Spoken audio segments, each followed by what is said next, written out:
Shalom saudara, luar biasa penyembahan hari ini. Kami rasakan hadiratnya begitu kuat.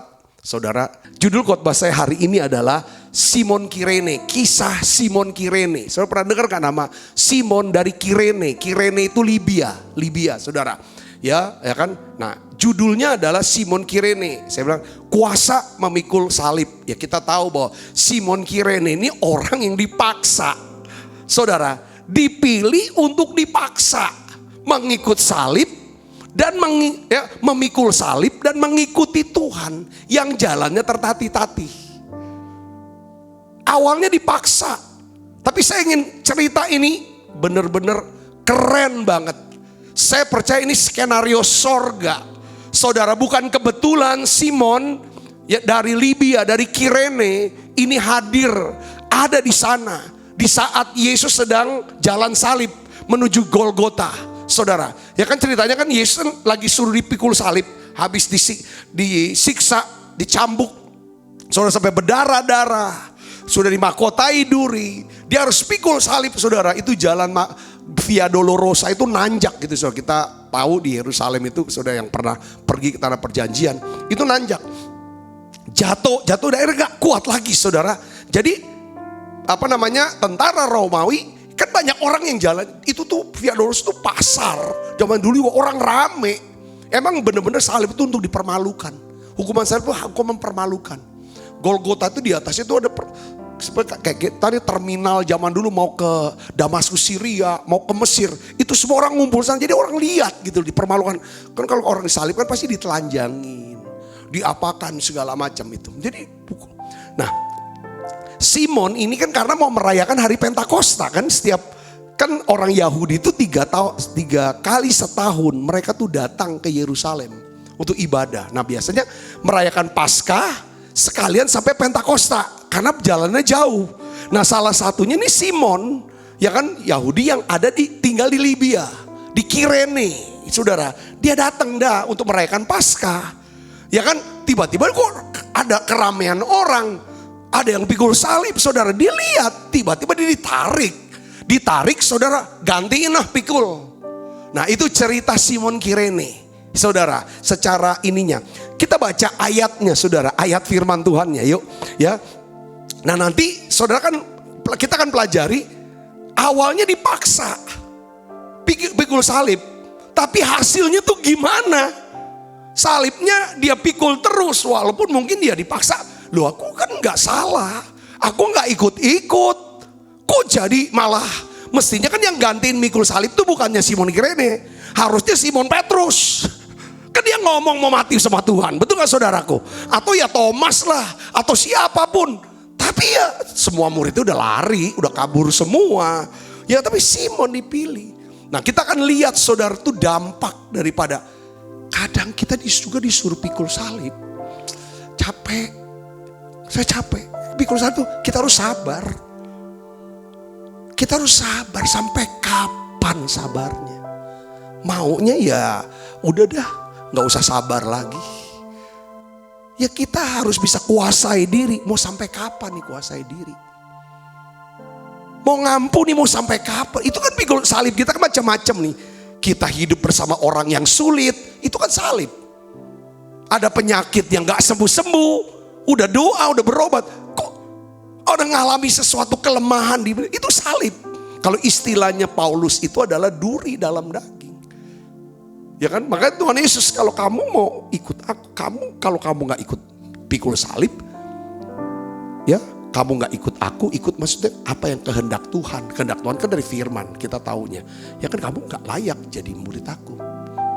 Jadi ini kisah ini nih, gambaran sebenarnya pengajaran di sebelumnya lalu divisualisasikan dalam bentuk kisah nyata. Tuhan kan bilang barang siapa mau ikut aku, dia harus menyangkal diri pikul salib.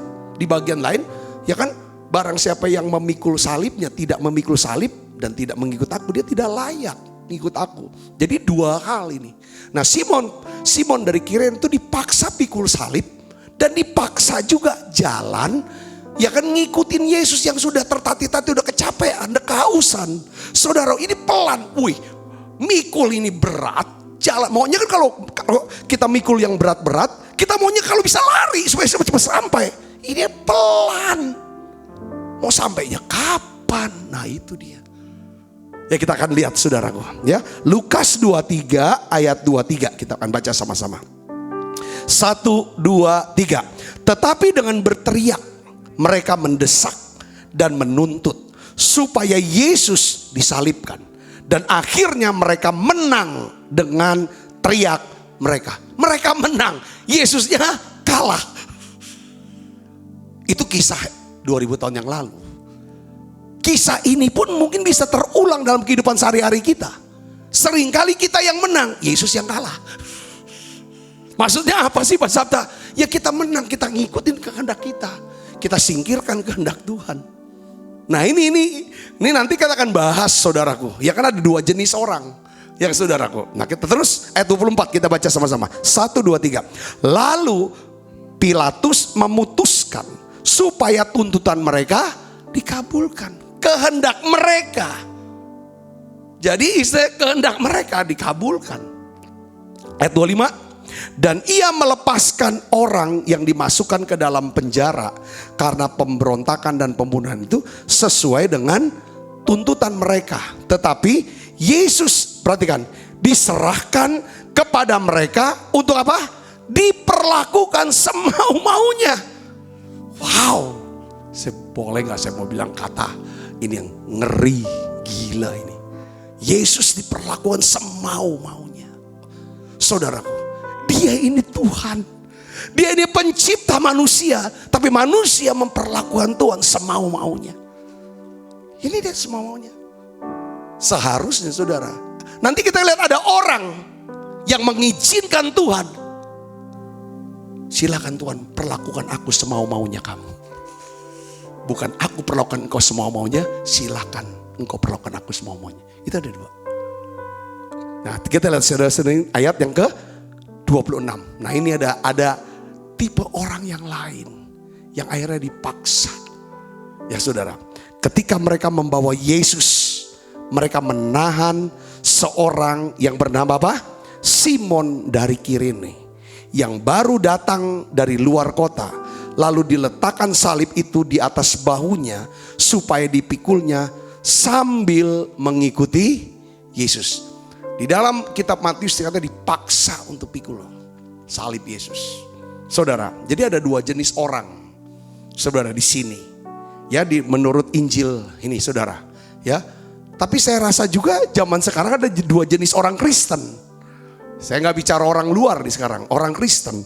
Yang pertama adalah orang yang memperlakukan Tuhan semau-maunya dia. Kadang-kadang ada istilah daripada ketua sinode kami, Pak Ruby Nadi, saya nggak pernah lupa kata-kata beliau tuh. Ada tipe orang, ya kan, yang merasa seperti dirinya nggak bisa mati. Kalau orang merasa dirinya nggak bisa mati, inilah tipe orang yang memperlakukan Tuhan semau-maunya. Kalau dia bisa memperlakukan Tuhan semau-maunya, pasti dia juga perlakukan orang semau-maunya. Ya, hidup menurut kehendaknya sendiri. Yang kedua adalah orang yang menyerahkan hidup untuk melakukan kehendak Tuhan dan memikul salib. Kalau pakai bahasa sehari-hari gini, ya kan? Dia tuh izinkan Tuhan tuh paksa. Karena kalau untuk rela pikul salib agak susah. Kita ini harus jadi Simon Kirene. Nggak ada orang mau pikul salib sebenarnya. Kecuali orang itu dipilih untuk dipaksa pikul salib.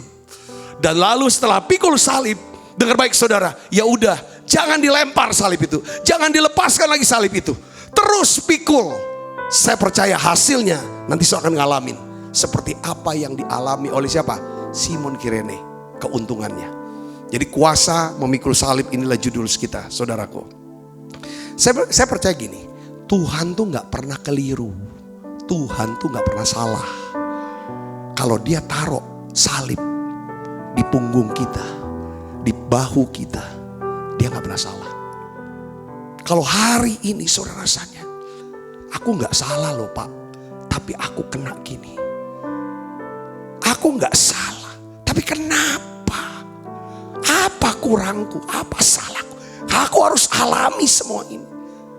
Saudara bisa menceritakan capek. Kenapa kok gak ada jalan? Nah ini saudaraku. Ya Simon Kirene gue cuma nonton aja ngeliat gak ada apa-apa. Kok tiba-tiba aku yang dikena? Nah saya mau kasih tahu saudara khotbah hari ini kisahnya. Simon Kirene adalah seorang saksi. Saksi hidup dari kedahsyatan dan kemuliaan daripada kuasa memikul salib. Katakan amin. Katakan amin. Nah saudara, ya kita tahu bahwa Simon dipaksa memikul salib. Kata dipaksa itu pasti kita udah tahu. Tidak sesuai dengan kemauan dan kehendaknya. Bukan pilihannya, bukan keputusannya, bukan kehendaknya. Tapi dia harus lakukan itu. Ya, ia bukan hanya dipaksa pikul salib. Tapi juga dipaksa berjalan mengikuti siapa? Yesus pelan-pelan. Wah ini kalau namanya jalan pelan-pelan ngikutin orang jalannya pelan yang lagi sedang kelelahan. Itu berat. Itu perlu apa? Kesabaran, kekuatan, ketekunan, kesabaran. Saudaraku Yesus Kristus. Saya ulang lagi, Simon Kirene sebenarnya beruntung. Saudara itu beruntung kalau terpilih untuk dipaksa memikul salib dan berjalan mengikuti Yesus ke Golgota. Katakan amin saudaraku. Ya. Karena Simon Kirene ini tidak Simon Kirene ini mengalami apa yang orang lain nggak alamin. Karena dia jalan itu dekat, dia pikul salib, Yesus ke sebelahnya, jalan. Terus jalan. Selama dalam perjalanan itu seperti ada pasti radiasi. Saya bilang radiasi ya. Radiasi kekudusan Allah yang dalam diri Yesus. Radiasi kemuliaan Allah. Kelemah lembutan, kasih, hadirat gitu saudaraku. Pasti nembus sampai ke batin dia. Gitu. Yang awalnya saya percaya Simon tuh waktu dipaksa untuk pikul. Dia ngomel, dia ngerutu. Mungkin dia bisa, saya terjemah lagi. Bisa dia maki-maki, dia marah-marah. Tapi sementara dia berjalan bersama Yesus, karena kena radiasinya, dia rasa ada satu kelembutan karena bisikan bicara. Ini orang, siapa orang ini? Siapa orang ini? Kok aku tenang, aku damai, iya capek, berat, tapi yang di dalam kok damai ketika aku pikul salibnya. Ibu bapak saudara yang kasih Kristus, saya percaya bahwa akhirnya Simon Kirene ini bisa mengerti bahwa ini bukan penjahat nih. Di era zaman itu orang yang harus pikul salibnya untuk disalib pasti ini penjahat besar. Tapi dalam perjalanannya dia mulai sadar, ya kan, dia bukan penjahat besar, tapi kenapa kok orang ini disalib? Semua orang Yerusalem, semua orang asing, semua tahu apa yang sedang terjadi di Yerusalem atas orang ini. Akhirnya Simon pun mengetahui peristiwa ini. Saudara, dia saksikan para perempuan-perempuan Yerusalem. Yaitu siapa? Ibu-ibu ini. Murid-murid Tuhan yang perempuan ini. Mereka nangis.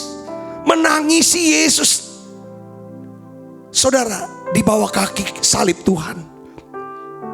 Simon sendiri melihat para imam-imam besar yang berkata kalau engkau itu Tuhan, ya kan, maka turunlah dan selamatkan dirimu dari salib kalau emang kau hebat. Dia juga dengar ada orang berkata, ya kan, jika engkau Tuhan, tolonglah dirimu dan tolonglah kami. Siapa itu? Penjahat yang di sebelah kiri, anggaplah. Dia juga lihat saudara, penjahat yang sebelah kanan berkata, Yesus, ingatlah akan aku kalau engkau datang sebagai raja. Yesus, ingatlah akan aku kalau engkau datang. Dia saksikan itu semua. Dia juga dengar bagaimana Yesus menjawab ketika imam bicara, kalau engkau Tuhan selamatkan, turunlah dan selamat dirimu. Ketika Yesus mendengar bahwa penjahat sebelah kanan itu bilang, kalau engkau Tuhan, selamatkanlah dirimu dan selamatkanlah kami. Yesus gak mau jawab yang kayak gitu-gitu. Tapi ketika ada satu permohonan permintaan yang berkata, Yesus, ingatlah akan aku kalau engkau datang sebagai Raja. Yesus jawab. Yesus jawab apa saudara? Dia jawab, sesungguhnya hari ini juga kamu akan bersama-sama dengan aku di Firdaus. Dia dengar, dia lihat. Dan dia tuh rasa berpikir ini, Yesus ini, orang ini bukan orang biasa. Biasanya kalau orang ada di atas kayu salib, dari mulutnya keluar apa? Caci maki, kata-kata kotor. Karena dia seorang penjahat.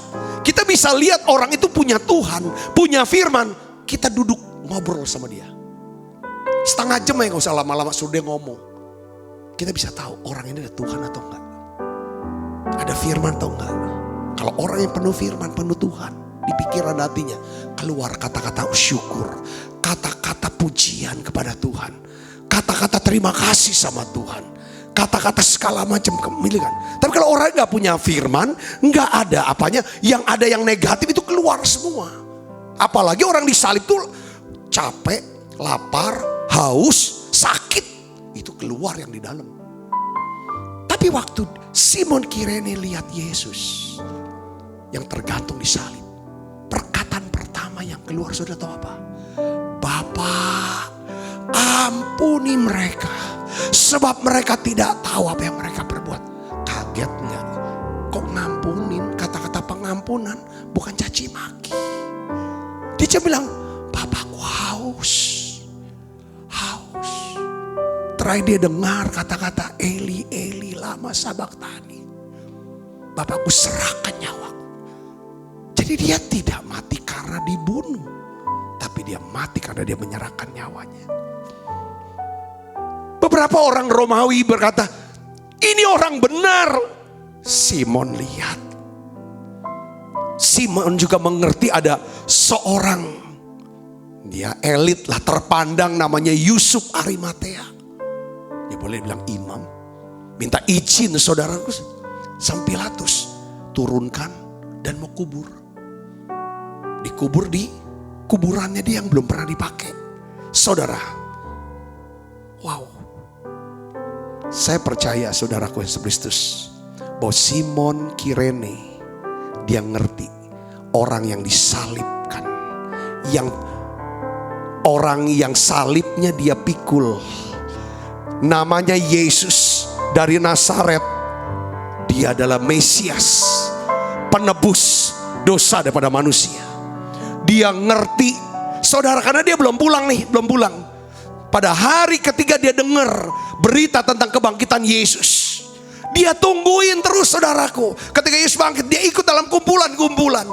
Bahkan saudara tahu, di hari Pentakosta, pada waktu Petrus berkhotbah, Alkitab catat, saudaraku Yesus Kristus, ya kan, bahwa para murid berbicara dalam bahasa-bahasa lain. Salah satunya bahasa apa saudara? Bahasanya Simon Kirene, bahasa orang Libya. Di situ ada orang Libya yang ngerti, itu kan bahasa saya. Dia hadir di situ. Dan saya juga percaya bahwa Simon Kirene, setelah Petrus berkhotbah, dialah salah satu dari 3.000 orang yang memberi diri dibaptis. Akhirnya saudara tahu, saudaraku yang tahu bahwa Simon Kirene, dia pulang ke rumah. Saudara, ke rumah, dia balik setelah selesai Pentakosta, dia balik ke rumah, ke Libya, ke kotanya Kirene. Dia berjumpa dengan istri dan anak-anaknya. Saudaraku, lalu dia ceritakan tentang Yesus. Dia cerita tentang Injil. Dia cerita tentang juru selamat, tentang Tuhan. Bagaimana dia mengalami perjumpaan dengan Tuhan. Dan hidupnya diubahkan. Dia dipaksa awalnya pikul salib. Tapi rupanya salib yang berat. Salib yang menyakitkan.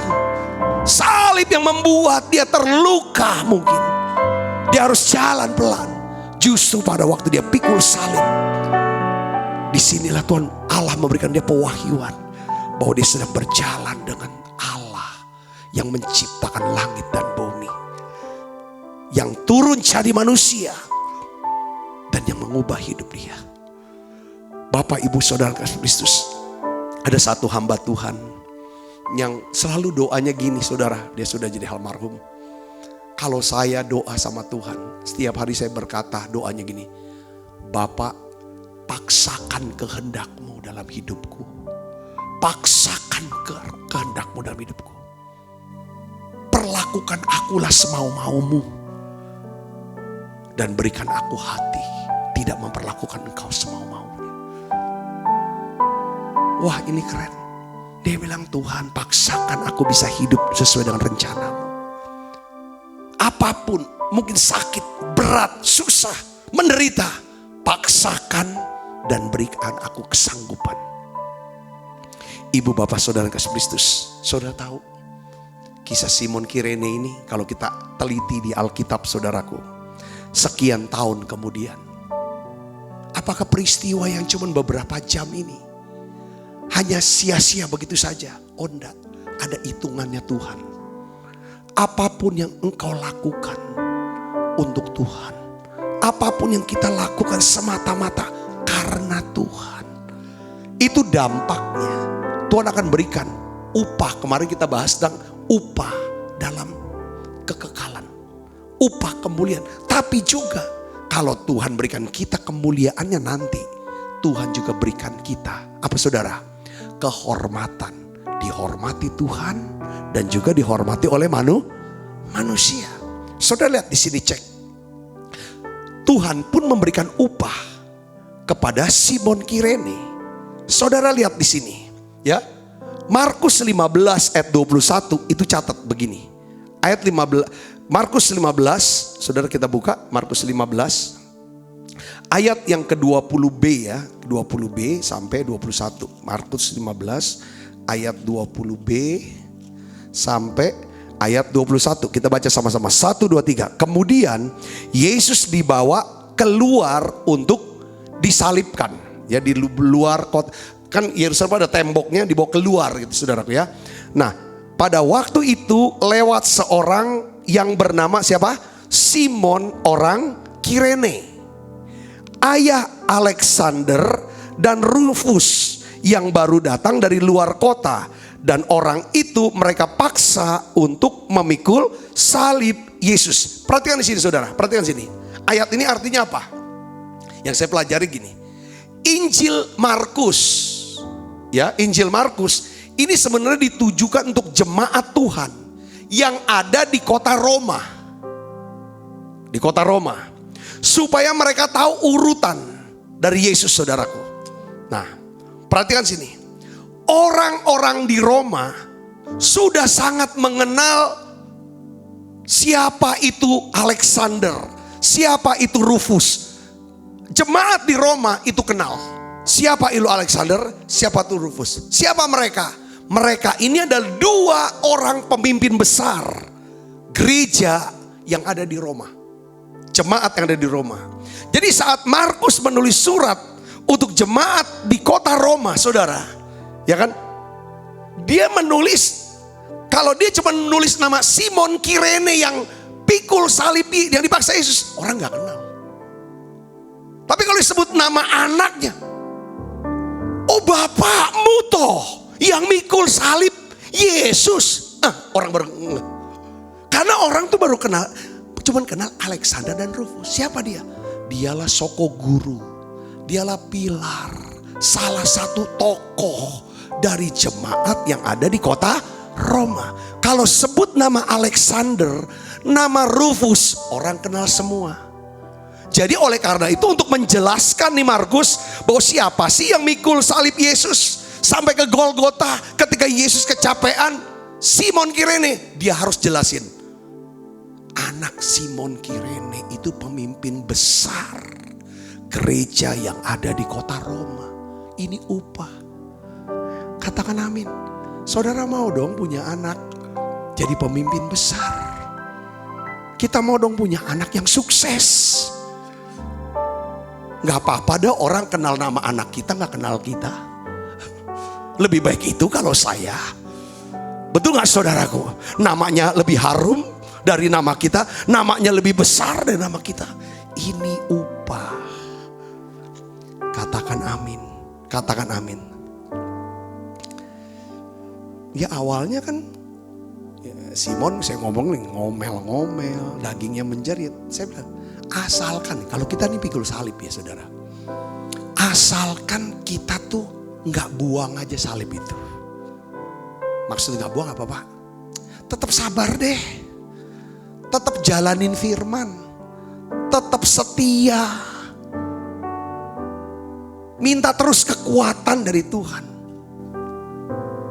Ujungnya saudara akan dapatkan kemuliaan. Maksudnya kemuliaan apa? Dihormati manusia, dihormatin Tuhan, dan dihormatin oleh manusia. Ada berkatnya. Berkatnya itu kekal. Katakan amin. Saya senang dengan kesaksian. Nih ibu ini punya salib. Salib ini adalah suaminya. Ya tiap orang gak pernah berpikir lah mau punya pilih suami yang tidak tanggung jawab. Suami yang bagaimana gitu. Maunya kan pasti ke awal kan bagus. Dalam perjalanan pernikahan keluarga lah suaminya justru tidak tanggung jawab. Suaminya bagaimana. Dan ibu inilah yang membiayai, yang mendidik, yang mengasuh, yang membesarkan anak-anaknya semua. Suaminya kadang pulang, kadang enggak. Ngasih tanggung jawab untuk nafkah juga enggak. Kalau punya uang ya dia untuk foya-foya diri dia. Itu cerita si ibu. Sampai anaknya tuh menjelang daripada sudah mulai ngerti. Pada ngomong, "Mah, buat apa mama teruskan pernikahan mama dengan papa? Ceraiin aja papa, bikin malu kok papa. Papa tuh bikin malu, cerai aja." Tapi ibu ini cerita bahwa dia cerita sama saya, "Aku tidak akan ceraikan papa kamu. Kamu gak tahu apa yang mama buat. Yang mama pilih, ambil keputusan. Mama gak akan cerai. Mama gak mungkin mau kawin lagi. Biarlah papa seperti itu. Kamu gak tahu apa yang mama buat." Betul. Itu salib mama. Mama pikul salib. Mama gak mau ceraiin. Itu pikul salib. Sudah berjalannya waktu, anaknya udah besar. Kan ketemu sayanya tuh. Ketemu anak. Dia bilang, "Tahu gak Pak? Berapa minggu yang lalu dia tunjuk anaknya yang gadis ini. Diajak oleh calon suaminya. Dia sekarang udah menikah. Sudah kejadian itu sekian tahun yang lalu. Waktu diajak oleh calon suaminya, ketemu calon mertua di satu kota. Bukan kota Palembang. Diajak untuk kenal. Tahu gak waktu kenalan, calon mertuanya nanya, "Mama papamu utuh? Masih utuh?" Maksudnya apa? Gak cerai kan? Langsung dia nangis. Dia gak jawab, dia cuma nangis. Dia nangis apa Pak? Dicerita ibu ini. Dia ingat kata-kata saya dulu. Mama tidak akan ceraikan papa. Itu salib mama. Saya tidak mau ceraikan suami saya. Supaya anak saya bisa dihormati sama calon mertuanya. Itu omongan. Untuk ibu ini dia salib, dia pegang walaupun gak kuat dia bilang. Sampai akhirnya suaminya masa tua sudah bertobat. Kembali ke Tuhan. Rumah tangga dipulihkan. Dan dua-dua suami istri ini sudah ada di sorga saudara. Ini dan anak-anaknya semuanya baik, diberkati. Ibu bapak saudara Simon Kirene. Dua anaknya Alexander dan Rufus. Makanya banyak orang namain anaknya Alexander. Itu karena bapaknya Simon Kirene mau pikul salib. Saudara, bukan buang salib. Ya kan? Banyak orang kasih nama anaknya Rufus. Ya kan saudaraku. Karena apa? Inilah pemimpin gereja. Saudara sini. Bukan cuman anaknya Simon Kirene yang Tuhan berkati. Tapi saudara lihat di sini. Saudara, di dalam Roma 16 ayat 13 kita baca sama-sama. Roma 16 ayat 13 kita baca. 1, 2, 3. Salam kepada apa? Rufus. Nih, Rasul Paulus sedang menulis surat kepada jemaat di mana? Di Roma. Di Roma saudara. Dia berkata apa? Salam kepada Rufus. Siapa Rufus? Rufus adalah anak daripada Simon Kirene, pemimpin gereja di Roma. Perhatikan, orang pilihan dalam Tuhan. Keren banget. Doa kita, keinginan kita, mau dong anak-anak kita adalah orang pilihan Tuhan. Katakan amin. Seperti Simon dari Kirene, dipilih untuk dipaksa. Kadang-kadang kita izinkan aja Tuhan milih kita untuk paksa kita. Kayak saya ini jadi pendeta full time. Jadi gembala sidang. Kalau nggak dipaksa, nggak ditakut-takutin, tanda kutip ditakut-takutin. Ya kan ada Pak Pendeta, ada satu pendeta di Batam, saudaraku, ya kan, sama almarhum pendeta manggil saya. Waktu itu saya masih kerja, dia panggil buka apa sama istri. Dia bilang kami udah doa, udah gumul di Palembang, kayaknya perlu ada gembala jemaat di sana. Dan kami memilih kamu untuk jadi. Wah, kaget saya. Kita nggak pernah punya pikiran, saya nggak pernah punya rencana, pikiran, cita-cita untuk jadi gembala jemaat. Saya cuma senang melayani Tuhan. That's all, apapun yang saya bisa buat. Tapi bukan tuh jadi gembala jemaat, ibu bapak saudara. Nah, ada kata-kata yang keluar dari salah satu dari hamba Tuhan ini. Dia berkata begini, kalau kamu tidak ambil, kalau kamu tidak setujui kehendak Tuhan ini, kamu tolak panggilan ini, nggak lama kemudian kamu akan stroke. Itu nggak tahu dan ngomongan itu dari Tuhan atau memang dia ngancem saya. Tapi saya berpikir inilah cara Tuhan. Kalau dia nggak ngomong, kalau kamu nggak mau jadi pendeta, kamu akan stroke. Mungkin saya nggak akan ambil, nggak serius lah. Tapi pada akhirnya saya ambil itu, saya harus ngalami yang namanya berdarah-darah korban yang luar biasa, luar dalam. Tapi saya melihat rupanya kemuliaan Tuhan dinyatakan dalam kehidupan kita. Katakan amin saudaraku. Nah, saudaraku Rufus disebut oleh Paulus. Itu adalah anak Simon, orang pilihan Tuhan. Salam, biar. Baca keras saudara, 1, 2, 3. Lanjutkan, kalimatnya belum selesai ayat ini. Baca, 1, 2, 3. Salam kepada ibunya Rufus, yang adalah istri Simon Kirene, yang bagiku adalah juga ibu. Jadi saudara, istri Simon Kirene diakui. Jadi ibunya Rufus diakui oleh rasul besar yang bernama Paulus. Itu mama aku juga. Kalau Paulus bisa mengakui istri Simon Kirene itu mamanya, itu ibunya, pasti istri daripada Simon Kirene pernah ketemu, pernah membimbing, pernah menasehati, pernah melayani daripada Rasul Paulus. Gak mungkin dia cuma mau slogan-slogan begitu aja. Pasti ada satu luar biasa. Jadi saya melihat bahwa ketika Simon Kirene dia dipaksa pikul salib, radiasi kemuliaan Allah, ya, radiasi dari kasih Allah itu mengubah hatinya, mengubah hidupnya. Saudara, Simon Kirene yang diubah itu, ya saudaraku, dia pulang ke rumahnya, maka seluruh isi keluarganya juga diubah oleh Tuhan. Anak-anaknya jadi pilihan Tuhan. Istrinya jadi ibu, bukan cuma ibu anak-anaknya yang jadi pilihan. Pemimpin gereja di Roma, tapi juga di ibu bagi Rasul Paulus. Wow, keren banget. Keren banget saudaraku. Hari ini saudara, saya sangat bersemangat bahas tentang ini. Simon Kirene.